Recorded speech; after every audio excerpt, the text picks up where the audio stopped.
Hello everyone, this is Priyanka. So today we are going to look at what topics one need to focus on in order to ace quants for CLAT and how to go about it. Now, if we talk about CLAT 2020, conventionally this particular section was only called as quants. It was renamed as quantitative aptitudes. With that came in a little introduction of the data interpretations. So the questions were now bundled up in a set of 5. Earlier they were individual questions, and we saw the pictorial form of data representation coming into the CLAT paper. Like we would have bar graph, flying graph, or tabular data or pie charts. So all those kind of pictorial representation of data which was earlier not in the CLAT paper, now finding its way into the CLAT paper. So last year there were 3 sets, total 15 questions. So each set had 5 questions with it, and it was mostly on the lines of the sample papers released by the CLAT consortium earlier. And in this video, towards the end, we will also look at what topics one need to focus on in the last 30 days of CLAT 2021. Now set 1, which had 5 questions, so the data was given in the combination of bar graph and tables, and in tables again the data was in the form of ratios. So the questions which were related to this particular set, one need to have a good hold on percentage calculations, and also they need to be familiar working with the ratio proportion techniques, how to convert a ratio into fraction. And whenever we talk about percentages, one need to be very clear with percentage increase, percentage decrease, finding percentages. That means you need to be good at the faster calculation in terms of percentages. So this particular set had 5 questions, and you need to combine the data from the bar graph and the tables to solve the questions given with this particular set.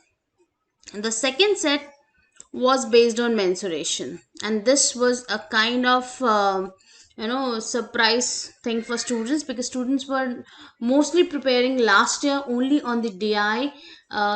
They didn't expected much on the mensuration and geometry, which found its way in the CLAT paper.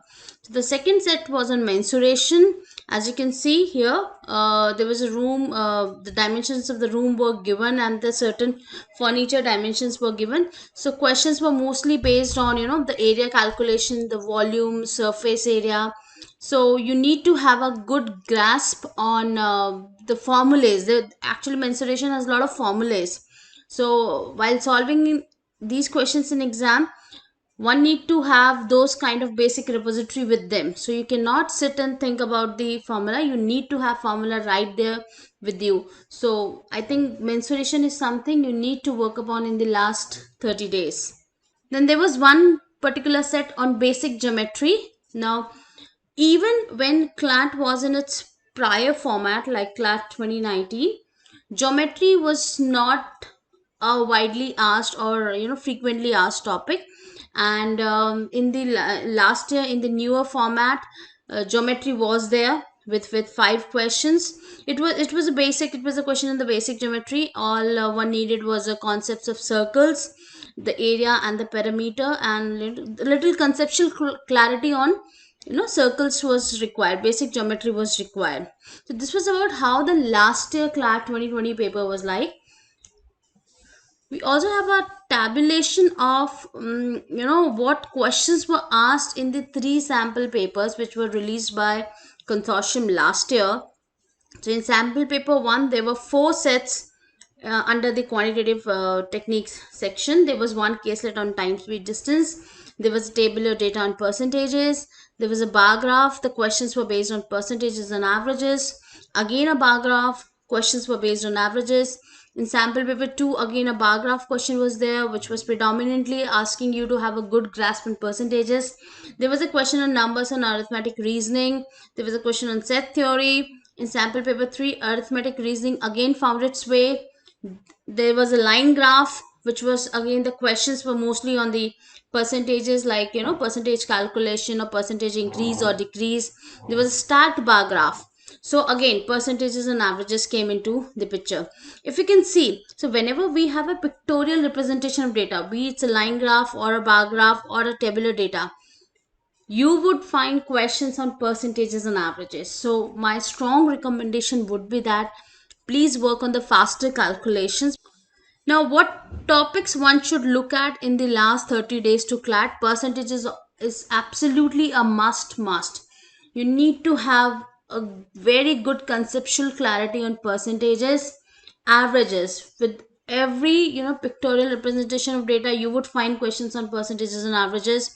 With the tabular kind of data, you can expect questions on profit loss discount. You must have seen this in your mock exams as well, mock papers as well. Then ratio proportion, time speed distance, caselets you can find on time speed distance. In mocks you have also seen, there's a line graph where the concept of time and work has been mixed with it. So time and work is an important topic that you should not leave behind. And again, basic geometry and mensuration has to be there. If you have not looked in this direction, it is time that you need to rework the concepts. You need to go through the formulas of the basic mensuration, go through the there are some theorems in circles and triangles. Most you need to mostly look at the circles and triangles, and the basic parallel lines and the basic geometry concepts is something you need to look at revising in these last 30 days. Now there are few pointers that you need to keep in mind for the last 1 month. Don't use calculator or mobile phones for calculation, because you'll not be getting that particular support in exam. So don't get used to that. Then as far as I've said, if you want to be fast in percentage increase or decrease or calculating percentage questions, go through reciprocal equivalence. Your reciprocal equivalence should be with you. For example, when I say 1 by 8, it is 12.5%. It should strike you right there. What is 1 by 11? 9.09%. So those kind of things should be handy with you. That will decrease your time while calculating or while working on these questions. As far as mensuration is concerned, memorize all the important formulas. That is something you cannot invent a formula right in the exam paper. The formula has to be there with you. The moment you look at the data, you know what formula to use, and you just go ahead with it. Work on faster calculations, learn some faster calculation technique, so that your the basic calculation time is reduced. And once again, go through all the mocks.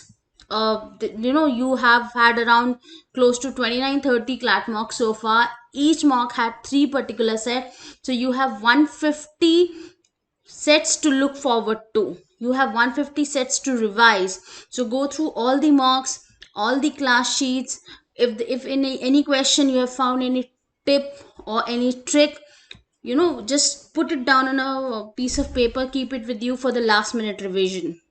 And also make sure that each of these 7-8 topics that I've listed, please go ahead and work around 60 to 70 questions on each one of them. Because topics like percentages, profit loss discount, time and work, these topics have huge variation in terms of questions which can be framed on this. So you need to know about each and every possible variation, so that once a question of that kind comes in the paper, you know how to go about it. So that will reduce your response time. You would have a start ahead with that particular question. So these are a couple of things, and these are the few topics that you need to keep in mind when you're talking about CLAT 2021. If you have any query regarding quants or maths, mail me at priyanka5980 @gmail.com. Thank you. Bye bye. Take care.